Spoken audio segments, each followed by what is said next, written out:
Welcome to our channel, the place to learn how to build, launch, and scale your business. Hi, my name is Julian Berto, and today we're going to help you find the right idea for your tech startup and tell you all about the common pitfalls you need to avoid. If you follow the steps we lay out in this video, you'll be on your way towards building a profitable and sustainable business. Let's dive in. Launching a successful tech startup is one of the hardest challenges you can take on. 9 out of 10 startups don't make it. It's not very encouraging, but it's very real. How do you make sure you're the 1 out of 10 that makes it? It all starts with finding the right idea for your tech startup and validating it as quickly as possible. Whether it's in your business, in life, or at work, you are constantly dealing with problems. And the problems we face are all too common. People pay to have their problems solved.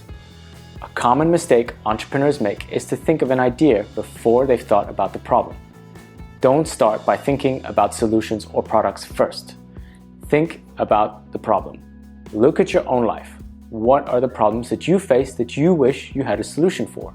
For example, you have to follow a specific diet because of food allergies you have, but all the recipe apps and home-cooked food delivery services out there don't cater to people like you. These products and services don't offer the personalization that you need. Here's your first action item. Come up with a few ideas. Don't worry about whether the problems you're identifying are good or not. For now, write them all down. You'll find it easy to get up to 5 or even 10, but flex your brain muscles a little bit and see if you can get to 20. For now, don't worry about whether the problems you're trying to solve are good ones or not. We'll get to that at a later stage. For the time being, focus on getting as many problems written down as possible. Pause the video now and write your problems down. You should now have 10 to 20 problems written down. But how do you know which ones to pursue? There are 2 simple questions you can ask yourself. Number 1, do I have a burning desire to solve this problem? If you're not motivated to solve this problem now, you're going to struggle to keep going when things start to get tough. Number 2, are people willing to pay for a solution to this problem? Or do people already pay for a service or product that solves this problem? For example, you know that people are willing to pay for home-cooked food delivery services. This is something people already pay for. Do you think people with food allergies would be willing to pay for a similar service? A more personalized service that paid attention to their food allergies. If their food allergies are serious or cause them a lot of pain, then we might be onto something. Here's your second action item. Based on these 2 questions, choose one problem you're going to move forward with. Don't worry if there's more than one you'd like to explore. You can always run through this process several times. The important step is to start. So pick one and let's dive a little deeper. Time to get to know your market. Here's where most people go wrong. They pick an idea that they know will work. What do? They go off and build a website, order business cards, set up their social media pages. They're busy. They feel like they're making progress, when in reality, they're focusing on the wrong things and wasting a ton of time and money before they validated their idea. Doesn't matter how good you think your idea is, you need to validate it to be sure you're not wasting your time and money on something that won't sell. This process is critical to the early success of your business. Spending your time on menial tasks that don't get you closer to a profitable business can cripple you. Don't doom your startup to fail before you've even had a chance to make a sale. There's a better way, a faster way to validate your ideas that will save you time and money. How? You're going to immerse yourself in the world of your target customer. This is why picking a problem you have experience with can be so valuable, because you'll have insights that others won't. Let's break this down into simple steps. First, start with Google. Yes, Google. It sounds simple, but it's the easiest place to start. Search for services, products, or companies that are already trying to solve your problem. Take our personalized home-cooked food delivery service example. Are there other companies already doing this? What services do they offer? What are they doing well? What aren't they doing well? What language do they use in their messaging? Does it resonate with you? And if not, why? Take note of what you learn. This will help you later on when you start crafting your own proposition. Second, find your communities. There is a goldmine of information on community sites like Quora, Reddit, Facebook groups, and other similar online communities. Look for groups around the idea or problem you're trying to solve.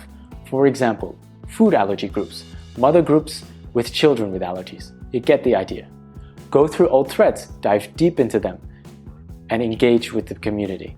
This is a problem you face, so engage with them. share your story, ask great questions, and be authentic. You're not selling anything. You're just trying to understand the problem you want to solve. Finally, step 3, talk to people. Yes, actually talk to people. This is a common mistake a lot of entrepreneurs make. Nothing beats having one-on-one conversations. There's only so much you can learn from hiding behind your computer. Start talking to your community. Find out if this is something other people deal with. Is it truly a pain for them, or just something they like to complain about, but wouldn't actually pay to have solved? And this is an important point. You need to understand the difference between someone willing to pay to solve this and someone who will happily talk about their problem, but would never pay for a solution. Let's continue with the same example. You have food allergies. You want to have home-cooked meals, but you don't want to worry about what ingredients might be in them. You're tired of cooking all the time and wish you could just come home to healthy meals. Find other people who have the same issue. Do you have friends who suffer from food allergies? Allergies that are frustrating to deal with, uncomfortable rashes or inflammation, as an example. How do they deal with their allergies today? Where do they eat? Do they cook themselves? How is that process for them? Do they enjoy cooking, or is it something they wish they didn't have to do? Here's your next action item. At this point, you're interested in qualitative data. You want to speak to relevant people and go deep with them. Really uncover the pain points they're feeling. Go beyond the surface. Speak to as many people as possible and aim for about 50 to 100. It might seem like a lot, but when you speak to 50 to 100 different people about a particular topic, patterns will start to appear. When you understand who your customers are, and I mean really understand who they are, you can craft your product, services, and messaging perfectly to their wants and needs. By this point, you should already have an idea of who your target audience is. You've done the research, you've even spoken to 50 to 100 people. Now is the time to start crafting your customer avatar. This is where you can craft profiles of your ideal customers. Keep in mind you may have to do this several times to get it right for your business. You can also have several customer avatars. You don't need to limit yourself to one. For example, you can create an avatar for a 25 to 30-year-old male who loves going to the gym and has food allergies, and another for a working mother in her late 30s who has child suffering from daily food allergies. You can cater to both types of customers, but the messaging you use to target those customers must be specific to them. What resonates with a 25-year-old gym-going single male will not resonate with a 35-year-old working mother. To create your customer avatar, start by giving them a name. This makes it more personal. You can model the avatar around someone you've spoken to. Write down their demographics, age, gender, marital status, income, job, and their industry. Next, note down what defines them as a person. Who are they? How do they define themselves? What are their defining characteristics? What do they do for fun? And what does their day look like? Let's take a look at our earlier example, a 25-year-old working male who enjoys going to the gym. Let's name him Greg. Greg gets up at 5 a.m. every day, and he likes being up this early because it makes him feel like he's getting ahead of everyone else who's still asleep. He gets up and makes himself a protein shake, grabs his gym bag, and cycles to the gym. He goes to a 24/7 gym and loves being there so early in the morning because no one else is around. And that means he doesn't have to feel self-conscious about the rashes on his skin that he's been scratching all night. He always seems to get bad rashes, but they get really bad when he eats out. And last night, he had a cheap takeaway meal on the way home from work because he was too tired to think about cooking after a long day at work dealing with demanding clients at the creative ad agency he works for. You can start to see where I'm going with this. Here's your next action item. Create your customer avatar. You want to drill down into the minute details, the level of detail that no one else is willing to go to really understand who your customer is. When you understand who they really are, not just on the surface, but intimately, to the point where you speak their language and understand how they think, then your product becomes the only solution your target customer will want and buy. It's time to craft your irresistible offer. Now that you know who your customer is, you're almost ready to complete the validation process. But before that, you need to craft your offer. And to do that, you have to brainstorm different solutions for your target customer. Here's your next action item, crafting your offer. Use your research to guide you. Your findings will help you define the irresistible offer your customers want. You don't have to limit yourself to one product at one price point. The key here is to come up with a few ideas that you can later test. You won't know which solution or price is right until you make the offer. For example, will you offer a daily delivery meal service with a personalized menu? This might be an offer to pursue for higher income earners. If your ideal customer is more price sensitive, an app might be a better solution. An app with the delicious recipes built right into the platform, personalized to their needs and taking into account their food allergies.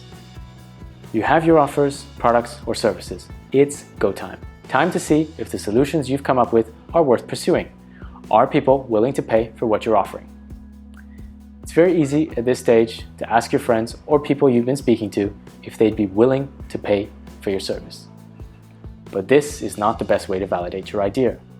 Some people will lie to you. Yep, it's true. They'll say, of course I'd buy that, or sure, let me know when it's for sale, because they're just being polite. So how do you know who's telling the truth and who's trying to be nice? The only definitive way is to get them to pay. But I don't have a product, I hear you say. That's okay. You don't need a product or service available now to get paid for it. I want to make the important distinction. You're not going to try to cheat people. All you're doing is delaying when the product or service will be delivered. You can offer them a discount price as a reward for them paying now if you want. Tailor your offering to the needs and wants of your customers. If you get this right, you will get paying customers. That is the best sign that you are onto something. Get out there and speak to everyone you've spoken to in your target audience. Make them the offer. If they pull out their wallet, you're onto something. Assuming you've spoken to 100 target customers, you should be aiming for a minimum of 20 sales. Any less than that, then you probably need to tweak your product or offer to better suit the needs of your customers. Anything less than 5, and you probably need to go back to the drawing board and start the whole process again. Okay, let's do a quick recap. How do you find ideas for your tech startup? Number 1, find the problems to solve. Number 2, pick a problem that you have a burning desire to solve and that people are willing to pay for. 3, create your customer avatar and craft your offer around them. And 4, validate your offer, product or services and get paid. There you have it, a clear and step-by-step process for finding ideas for your tech startup. What problem are you going to solve? Before you go, did you enjoy this video? If you did, please hit that like button and subscribe to our channel for more insights and tutorials on how to build, launch, and scale your business. This is Julian Berto signing out.